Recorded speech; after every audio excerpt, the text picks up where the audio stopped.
세계보건기구가 코로나19 엔데믹을 선언하면서 확진자 격리 의무가 해제됐습니다. 마스크 착용 의무도 병원 정도에만 적용됩니다. 경기도가 중소 콘텐츠 기업 육성에 본격적으로 나섭니다. 대기업 소유의 지적 재산권을 제공하고 제작비까지 지원할 방침입니다. WHO가 정한 세계 금연의 날을 맞아 금연을 위해 노력하고 있는 현장을 찾아가 봤습니다. 전문가에게 금연이 왜 어려운지, 의지만 갖고 가능한지도 들어봤습니다.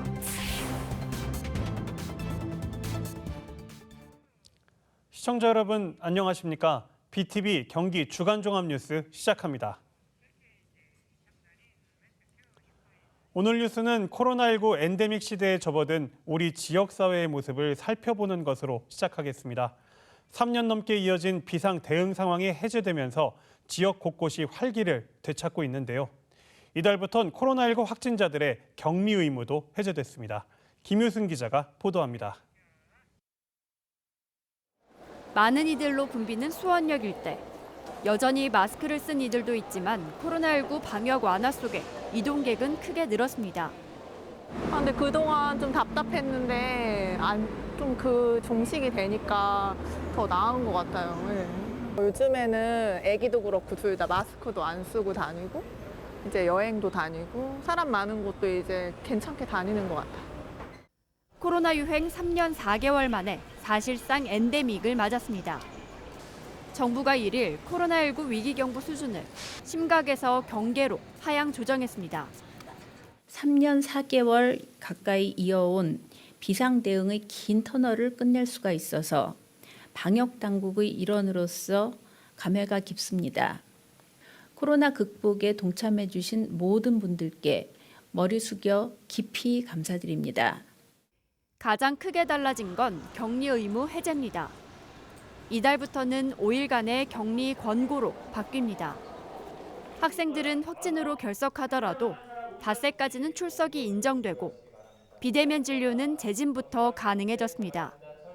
정부는 코로나19 위기 단계가 하향되더라도 아프면 쉴 권리를 보장한다는 입장입니다.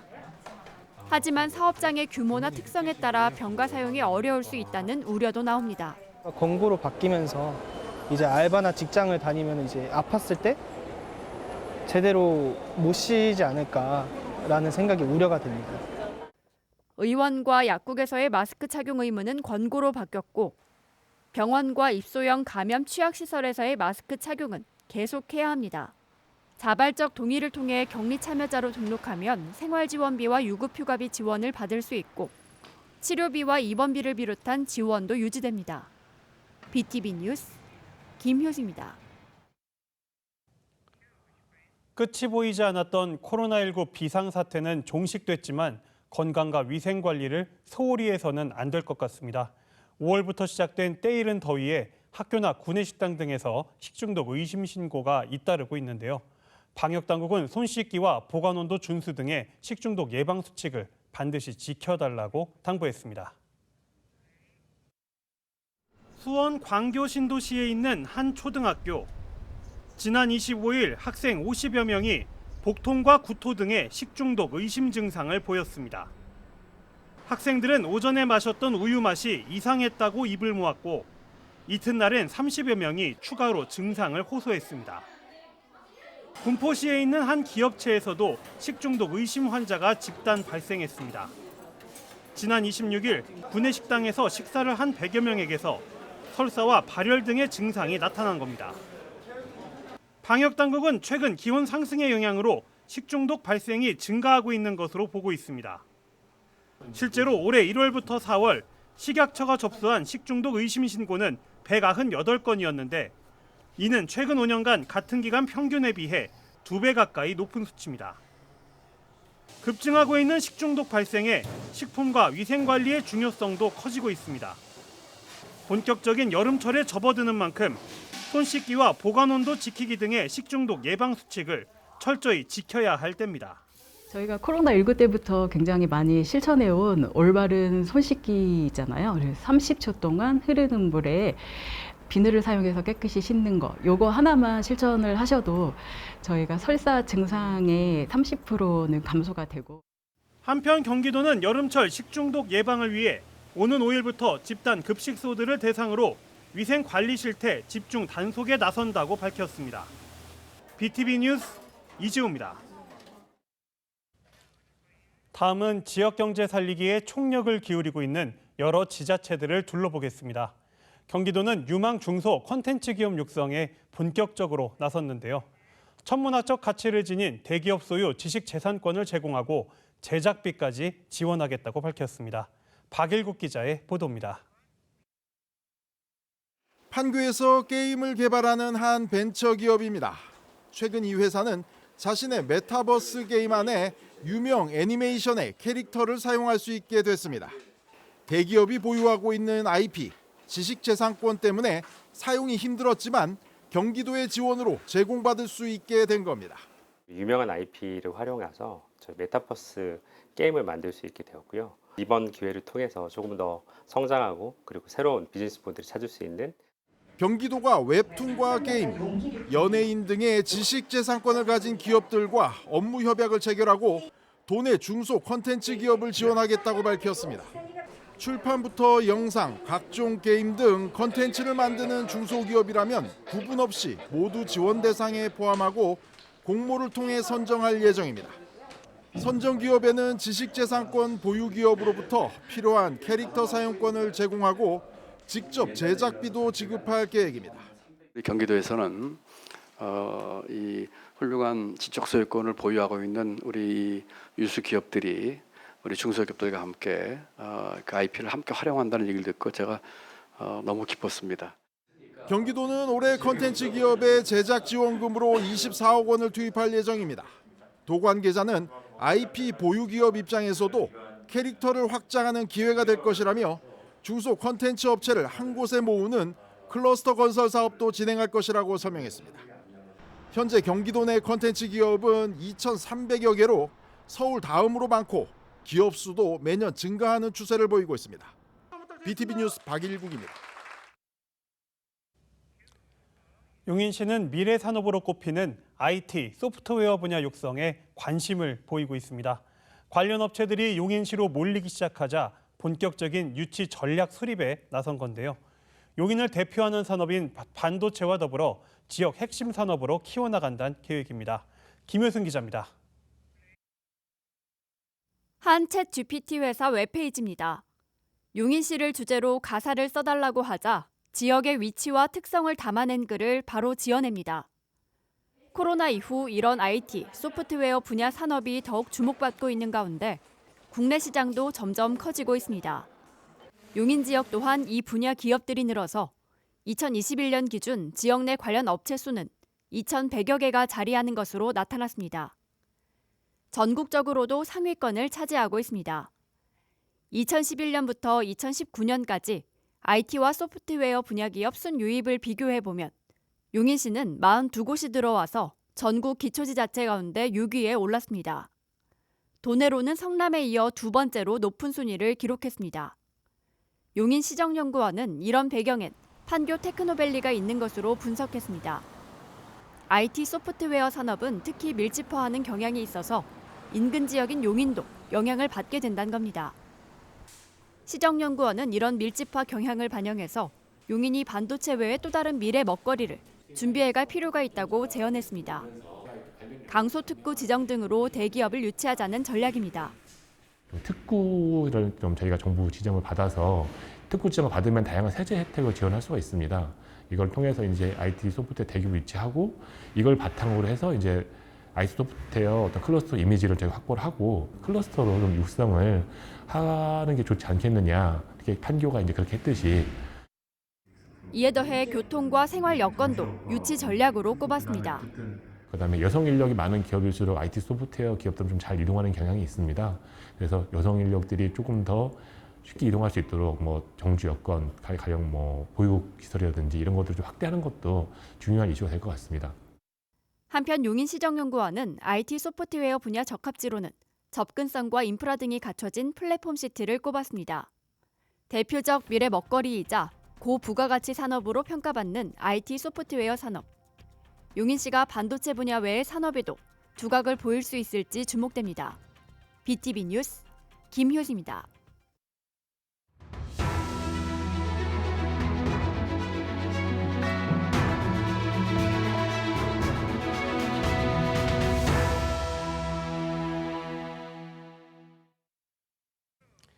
지난 31일은 세계보건기구가 정한 세계 금연의 날이었습니다. 지금도 금연을 하겠다며 다양한 시도를 하는 분들이 많을 텐데요. 금연에 대한 의지가 불타오르고 있는 4박 5일 금연 캠프 현장을 찾아가 봤습니다. 백창현 기자가 다녀왔습니다. 20년 이상 흡연자들을 위한 4박 5일 금연 캠프입니다. 금연 상담과 교육, 건강 검진과 진료, 운동 프로그램, 심리 상담 등이 진행됩니다. 예, 간 기능이 안 좋은 분들 꽤 있거든요. 담배 피는 분들. 근데 우리 선생님은 간 기능은 정상 범위입니다. 그러니까 술을 오래 드신 분들은 간 기능이 이래도 다른 병이 생겨서 사망할 확률이 높으니까 가능하면 줄이는 게 좋긴 해요. 참가자들 모두 금연을 성공하고 싶은 마음은 간절합니다. 흡연으로 바뀐 자신의 모습을 돌아보고 금연 의지를 다지며 워크북도 작성합니다. 이번 금연 캠프에 참여한 13명 중 일부는 금연에 실패해 다시 도전했습니다.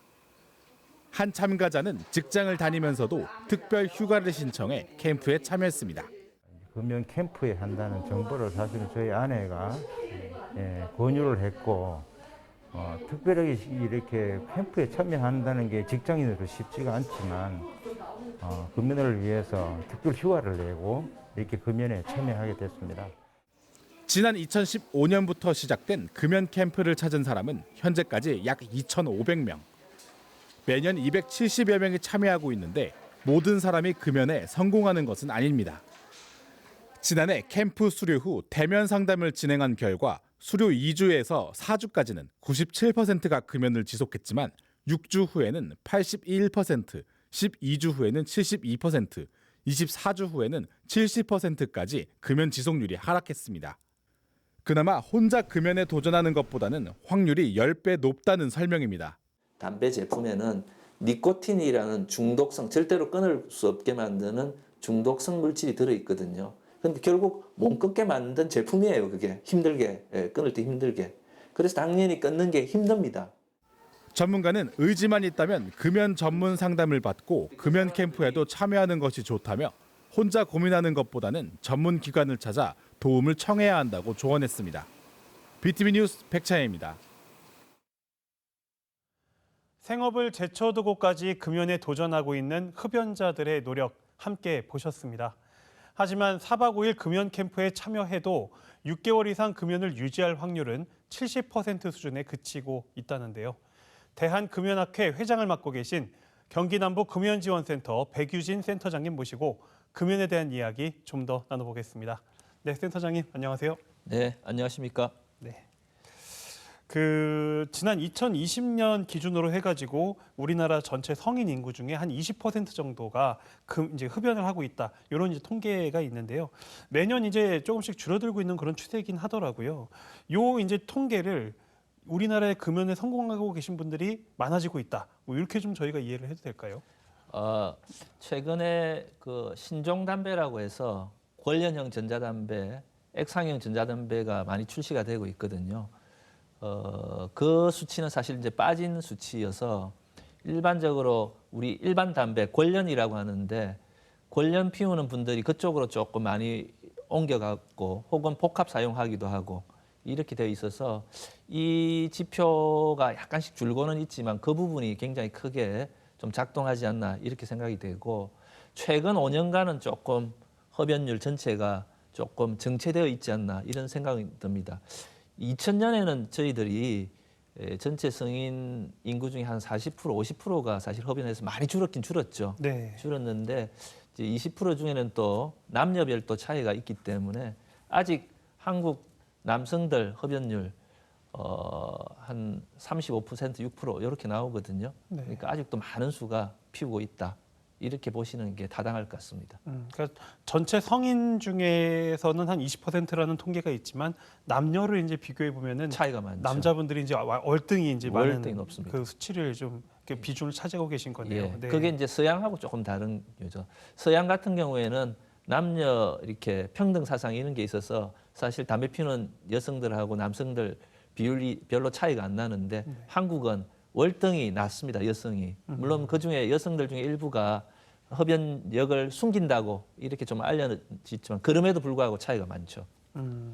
그리고 이제 방금 전자담배 얘기를 좀 해주셨는데 그러면은 그 전자담배도 제가 알기로는 몸에 좋지 않다 이제 그렇게 알고 있거든요. 그러면 전자담배에 대한 어떤 통계도 좀 필요하지 않을까요? 예, 그래서 국가에서 액상형 전자담배, 관련형 전자담배에 대한 그 통계를 현재 한 3, 4년 전부터 포함을 시켜서 이제 생성을 하고 있고요. 다만 기존에 관련 담배에 대한 흡연율만 계속 발표를 해왔는데 그것까지 이제 합쳐서 통합을 해서 발표를 하면은 조금 혼란스러울 수 있잖아요. 네네네. 일반 국민들한테.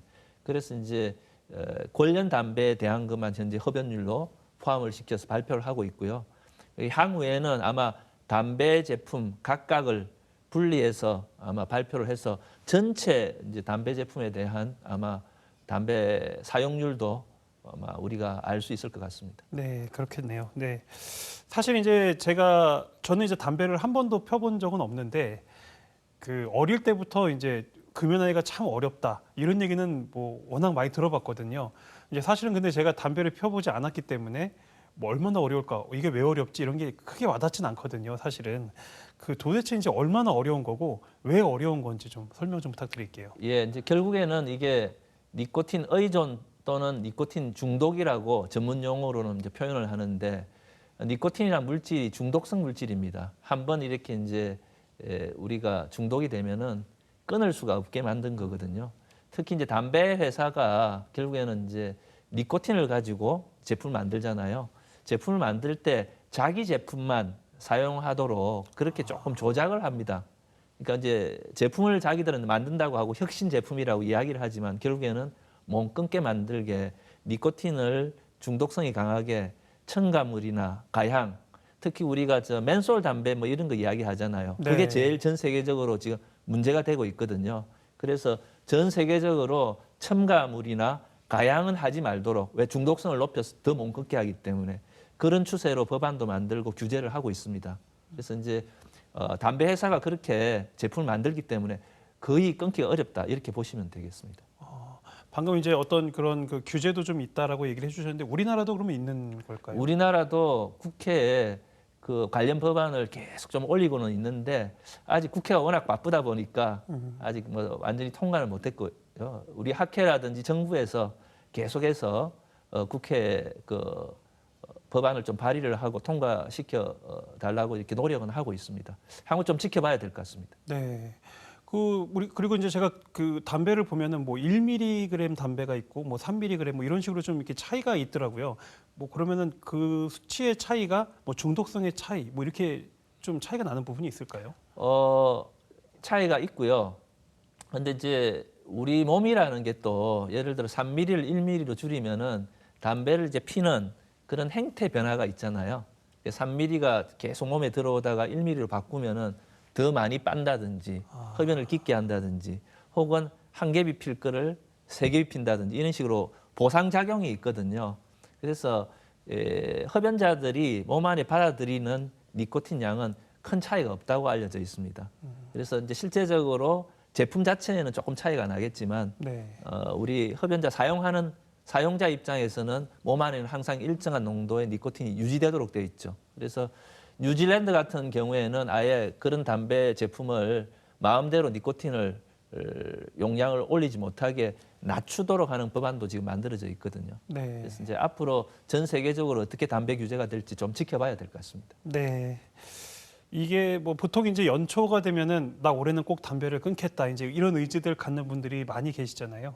그런 그 의지를 가지고 나 혼자서 한번 끊어보겠다고 이렇게 노력하시는 분들 뭐 얼마나 좀 성공률이 되실까요? 앞서 말씀드렸다시피 니코틴이라는 중독성 물질을 담배 회사가 이제 여러 가지 조절을 하고 조작을 한다고 했잖아요. 당연히 끊기 굉장히 어렵습니다. 그래서 1년 금연 성공률이 자기 의지만으로 4에서 한 5% 정도라고 되어 있거든요. 그러니까 95% 이상은 실패한다고 봐야 되고요. 그래서 이제 나온 게 결국에는 금연 상담이라든지 혹은 금연 보조제, 금연 약물이 나와 있거든요. 그거를 이제 우리가 둘 다 열심히 했을 때 좀 금연 성공률이 확실히 올라갈 수 있습니다. 각종 금단 증상이 생기거든요. 니코틴을 끊으면은 금단 증상도 완화해주고 그다음에 행동 변화를 계속 지속적으로 할 수 있게끔 상담을 해주고 그렇게 하면은 한 30% 내지 40%. 그다음에 금연 캠퍼라고 우리나라에서 아주 독보적으로 아주 좋은 제도가 있습니다. 4박 5일 동안 병원에 입소를 해서 하는 아주 집중적인 프로그램이 있는데 아까 뭐 초두에 말씀을 하셨잖아요. 한 70%. 그러니까 70%밖에 안 된다고 사회자께서 말씀하셨는데 70%면 어마어마한 숫자거든요, 사실은. 그러니까 자기 의지에다가 한 14배 높은 거니까. 네. 그래서 담배 끊기가 좀 어려워하시는 분들은 캠퍼를 좀 활용해 보는 것도 한 가지 방법이 되겠습니다. 근데 이제 그 4박 5일 동안 입소를 해야 한다면은 조금 그 이용이 어려운 분들도 있을 것 같긴 하거든요. 예, 네. 그래서 이제 그게 조금 문제긴 합니다. 특히 이제 저소득층, 뭐 일용직에 계신 분이라든지 이런 분들은 생업을 제껴놓고 또 입소를 해야 되니까 그런 부분에 조금 접근성이 떨어질 수 있거든요. 그런 부분들은 국가가 어떤 식으로 조금 제도를 디자인해서 그런 분에 대한 이제 보상도 해가면서 담배도 끊게 하고 이게 필요하고 실제 저소득층의 흡연율이 높다고 알려져 있어서 이게 건강 형평성이라고 해서 오히려 돈이 많고 소득이 높은 사람들이 더 건강하고 소득이 낮고 저소득층인 분들이 흡연율이 높고 해서 건강이 더 악화되고 생산성은 더 떨어지고 이런 악순환이 있기 때문에 국가가 조금 더 그런 부분에 신경을 써야 됩니다. 그러니까 이 소득에 따라서 이제 흡연율의 차이도 좀 있다는 많죠. 말씀이시네요. 예. 근데 오히려 소득이 낮은 분들이 금연 캠프 같은 거는 활용하기가 어려우시니까. 예. 그래서 오히려 건강 격차가 더 벌어질 수도 있습니다. 그런 건 좀 나라에서 좀 지원 방안도 좀 고민할 맞습니다. 필요가 있을 것 같네요. 예. 네.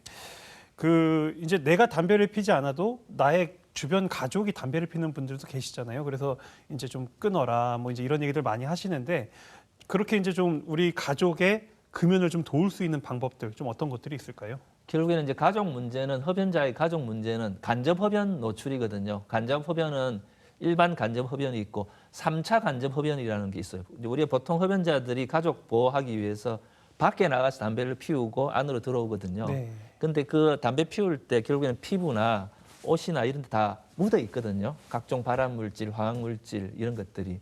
그래서 이제 그것들이 가족에게는 어째 전달이 됩니다. 그래서 아토피도 많고 천식도 많고 우리 자녀들 그렇게 알려져 있는데 특히 가끔씩 저희 이제 금연 클리닉에 오시는 분 중에 할아버지들이 오시면은 왜 왔느냐 물어보면은 손자, 외손녀 이렇게 출산이 다가오면은 자녀분들이 끊으라고 한다는 거죠. 그렇죠. 이게 예. 3차. 아기들한테는 특히 더 아주 소량의 그 독성 물질이라도 굉장히 안 좋다고 알려져 있으니까. 그래서 이제 그렇게 오는 분도 계신데 결국에는 비흡연 가족분들은 흡연자의 건강을 위해서 이런 정보들 있지 않습니까? 정보를 좀 끊기 어려워하는 이유 중에 하나가 어떻게 끊어야 될지도 모르고 그다음 정보도 없기 때문인데 이런 금연 서비스 제도를 활용을 하니까 금연 성공률이 굉장히 많이 올라가더라. 수월하게 또 담배를 끊을 수 있더라. 이런 정보를 좀 제공해서 유도를 하면은 우리 흡연자한테 굉장히 큰 도움이 되지 않을까 그렇게 생각을 합니다.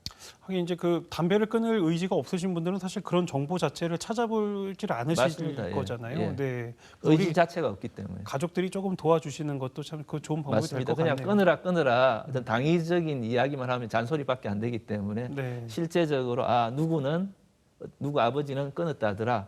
이제 이렇게 해서 조금 그런 정보를 주면서 부드럽게 유도를 하면 어떨까 싶습니다. 네, 지금 이제 방송을 보고 계신 분들 중에 이제 우리 센터장님 말씀을 듣고 나도 금연 캠프 한번 참여해보고 싶은데 이런 생각이 드시는 분들도 네. 있으실 수 있잖아요. 예. 좀 뭐 이용 방법 같은 거 간단하게 좀 소개 좀 해주실까요? 네. 지금 이제 보건복지부에서 전국에 17개 권역으로 나누어 가지고 각 권역별 한 개소에 금연 이제 캠프 시설을 마련해 놨거든요.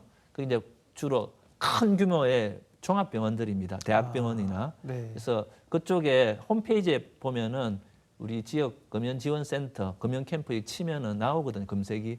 거기에 들어가시면은 쭉 지역별로 그런 정보가 나오기 때문에 경기도에는 저희 경기 남부 금연 지원센터를 한림대학교 성심병원에서 지금 운영을 하고 있고 경기 북부는 국립암센터에서 지금 운영을 하고 있습니다. 네. 그 두 군데 활용을 하시면 좋을 것 같습니다. 네, 오늘 말씀 여기까지 듣겠습니다. 감사합니다.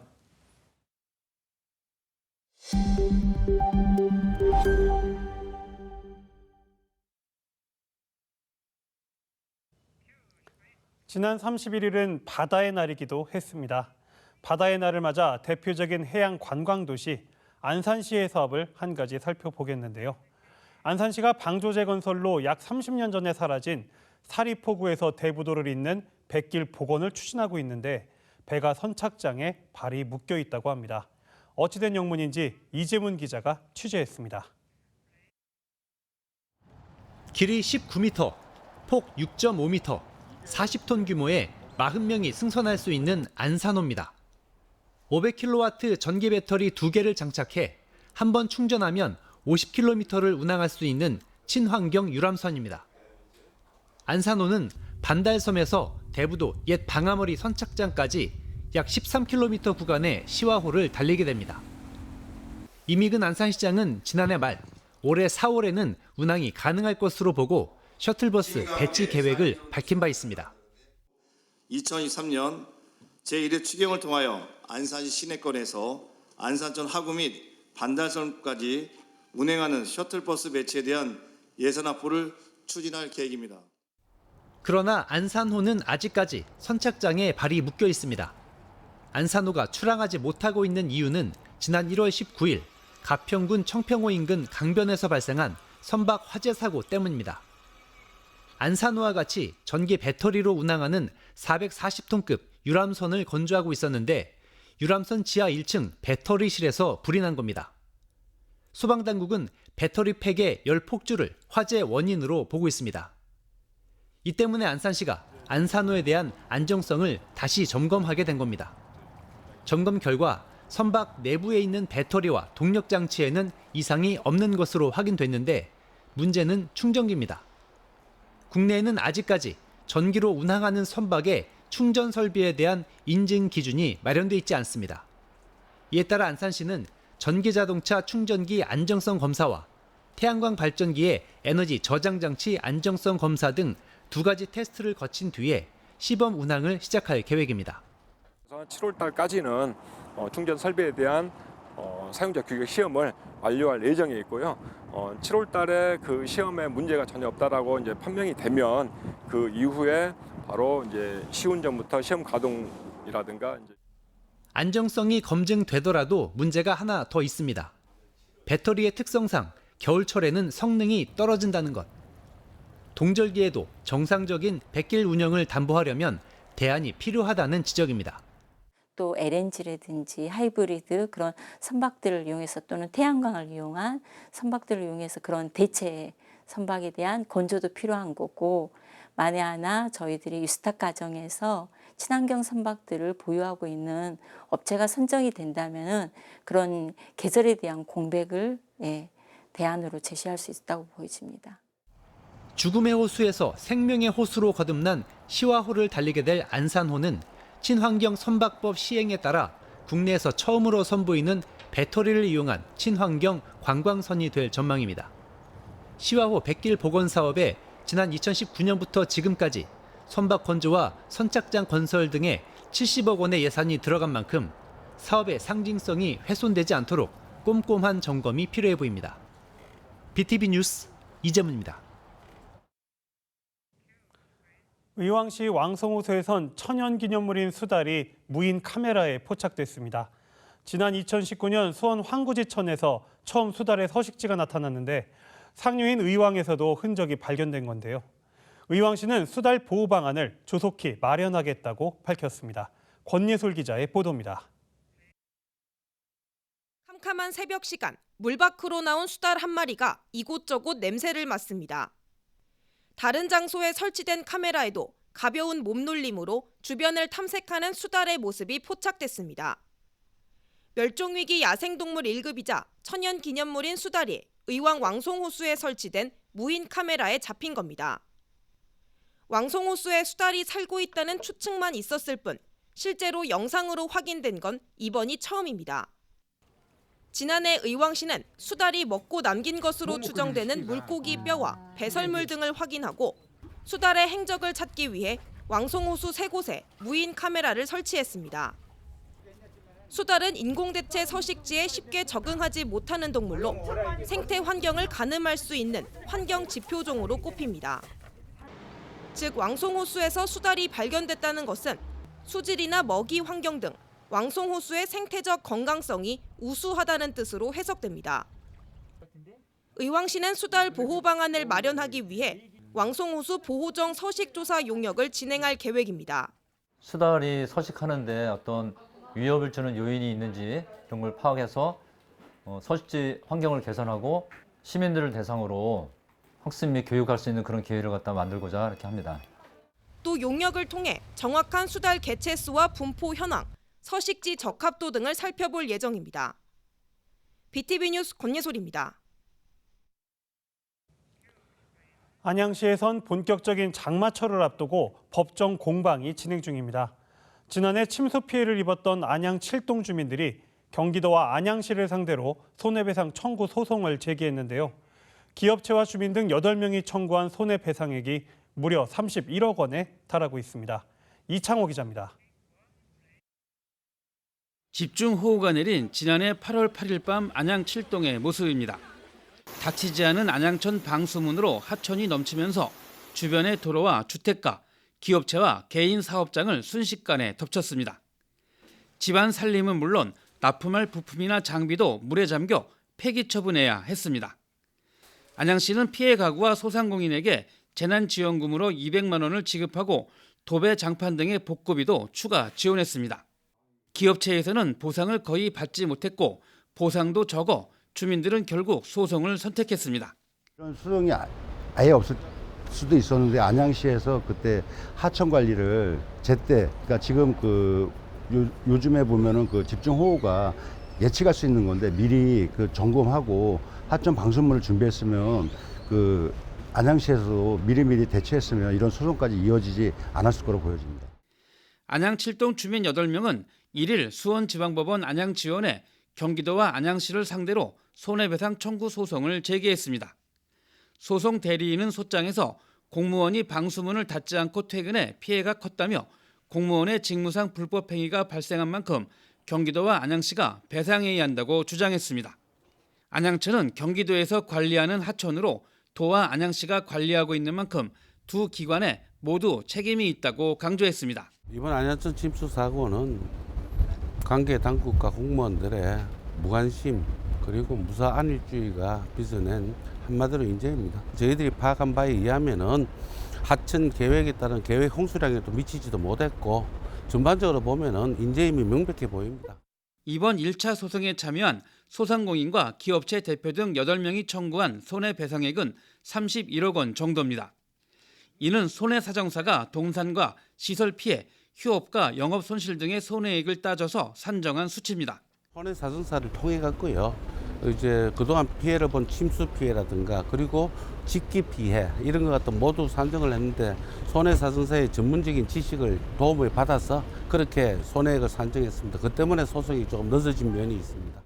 주택 침수 피해 주민도 소송을 준비하고 있는 만큼 손해배상액은 더 늘어날 것으로 예상됩니다. 주민대책위는 모든 조사가 끝나면 추가로 소송을 제기할 예정입니다.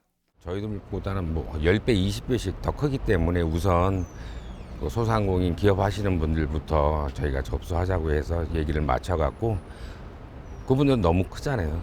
그래서 저희가 이제 개인 소송자들은 뒤에 후차적으로 하도록 하겠습니다. 인재라는 안양 7동 주민들의 주장과 불가항력적인 천재지변이었다는 행정기관의 입장 사이에서 재판부가 어떤 결정을 내릴지 소송 결과가 주목됩니다. BTV 뉴스 이창호입니다. 경기도 지방의회 의원들의 겸직 문제가 지난 4월부터 불거지고 있습니다. 저희 BTV 뉴스도 지방의회 겸직 문제를 집중 보도한 바 있는데요. 보도가 나간 지 2달이 돼가지만 의회들의 개선 노력은 전무한 것으로 나타났습니다. 백창현 기자가 취재했습니다. 지난 4월 경실련 의정감시센터가 발표한 경기도 내 지방의회 겸직 내역입니다. 경기도 의회를 포함한 32개 지방의회 중 겸직 보수액 공개 의무를 제대로 지키고 있는 의회는 고작 4곳에 불과합니다. 21곳은 보수액을 공개하지 않았고 보수액과 겸직 여부 모두 공개하지 않은 의회는 7곳이나 됩니다. 관련법상 소속 의원의 겸직 여부와 보수액을 공개해 이해 상충을 막도록 해야 하는데 이를 지키지 않고 있는 겁니다. 발표 이후 2달이 지난 지금 현황은 어떨까? 도의회를 포함한 23곳의 의회가 아직까지 보수액 공개를 하지 않고 있는 것으로 나타났습니다. 보수액은 개인정보인데다 관련법상 보수액을 공개하도록 하는 가이드라인이 없기 때문이라는 것이 이유입니다. 도의회 등 몇몇 의회는 보수액 공개를 위해 의원들의 의견 수렴을 하고 있다고 덧붙였지만 이마저도 큰 의미가 없을 것이라는 목소리도 나옵니다. 의원들이 동의할 일이 없어요. 의견 수렴이 사실은 뭐 좀 의미는 없긴 하겠네요. 저희도 이제 그 때문에 좀 고민이 많잖아요. 그래서 일단은 그래서 그 의견을 들어봐야 되죠. 경실련은 지방의회가 관련법을 소극 해석하면서 생긴 일이라고 지적합니다. 신고한 내용 전부를 공개하도록 되어 있는데 가이드라인이 없다며 이를 따르지 않고 있다는 겁니다. 행정안전부의 가이드라인 상에 겸직을 공개할 때 보수액이라는 것을 공개해야 된다라는 명시적인 표시가 없었습니다. 보수액이 빠져 있기 때문에 지방의회들이 그거를 보수액은 공개하지 않아도 된다라고 받아들인 거. 경실련은 이 같은 지방의회 법령 오해석을 막기 위해 행안부에 새로운 가이드라인이 필요하다며 행안부가 나서 겸직 관련 조례를 개정해야 한다고 지적했습니다. BTV 뉴스 백창희입니다. 수원 광교신도시에서 운행될 똑버스 개통식이 지난 1일 광교 역사공원에서 열렸습니다. 똑똑하게 이동한다는 의미인 똑버스는 승객들의 요구에 따라 운행하는 교통수단으로 인공지능을 활용해 최적의 경로를 만들어 이동합니다. 이용요금은 일반 시내버스와 같고 매일 오전 6시부터 자정까지 운행합니다. 수원시는 6일까지 시범 운행을 거친 후 7일부터 정식 운행에 들어갈 계획입니다. 농약 판매업 등록을 하지 않고 농약을 팔거나 보증기간이 지난 농약을 판매한 업체들이 무더기로 적발됐습니다. 경기도 민생특별사법경찰단은 도내 농약 판매점과 화원 등을 대상으로 불법 유통행위에 대한 단속을 벌여 법규 위반 업소 41곳을 적발했다고 밝혔습니다. 위반 내용은 무등록 농약 판매 3건, 약효 보증기간이 경과한 농약 보관 17건, 농약 취급 제한 기준 위반 19건 등입니다.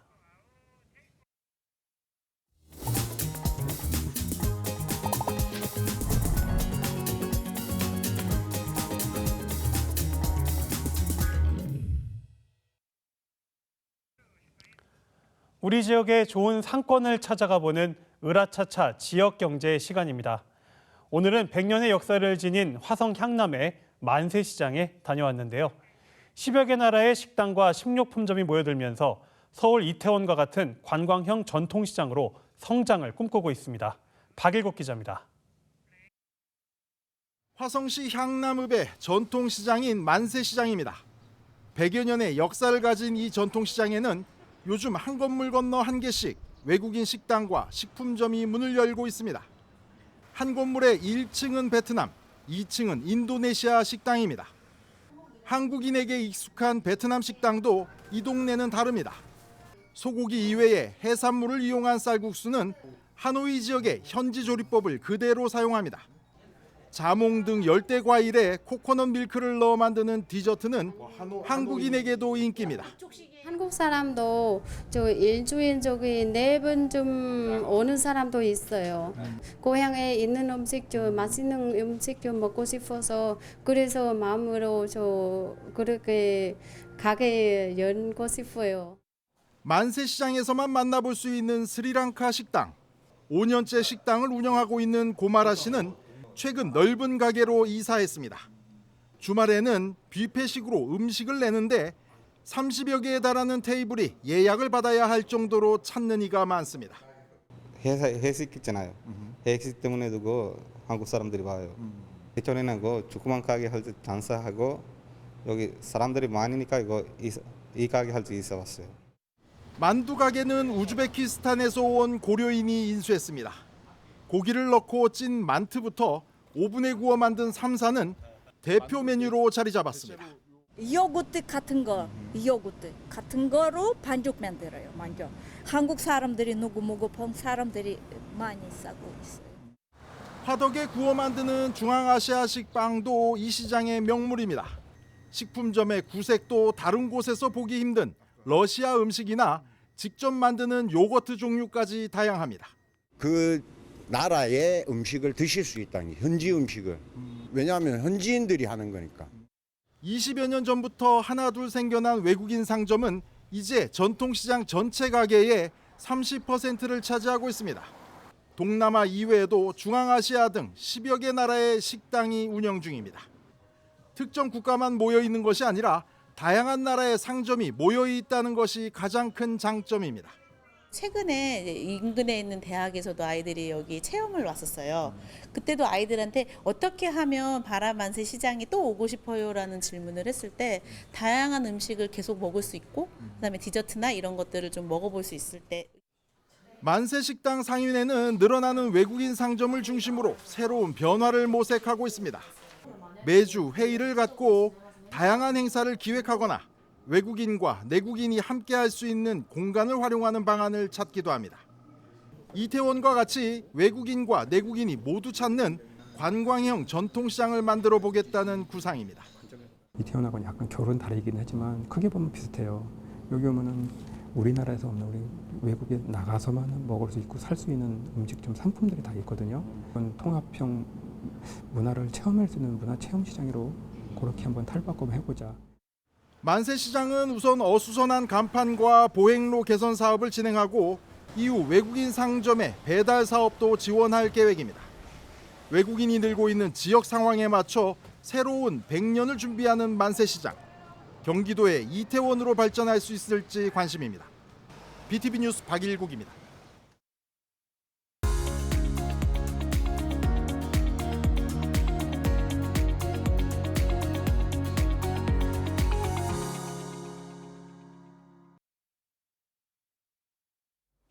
한 번에 끝내는 119초 안전교육. 점점 더워지는 요즘 날씨가 더워지면서 에어컨 선풍기가 절실해지는 시기가 다가오고 있는 것 같은데요. 날씨가 더워짐에 따라 에어컨 사용량이 증가하면서 화재 위험성도 증가한다고 합니다. 여름철 한철만 사용하는 기기인 에어컨인 만큼 안에 사전 점검을 실시하신 후에 사용하시는 것이 가장 안전한데요. 에어컨의 경우에는 이렇게 멀티탭 같은 연결부가 아닌 단일 전원선으로 연결하시는 것이 가장 안전합니다. 그리고 전원선에 훼손된 곳은 없는지, 눌린 곳은 없는지 확인 후에 사용해 주세요. 그리고 내부에도 먼지나 이물질이 없는지 안에 내부 청소 후에 사용하시는 것이 가장 안전합니다.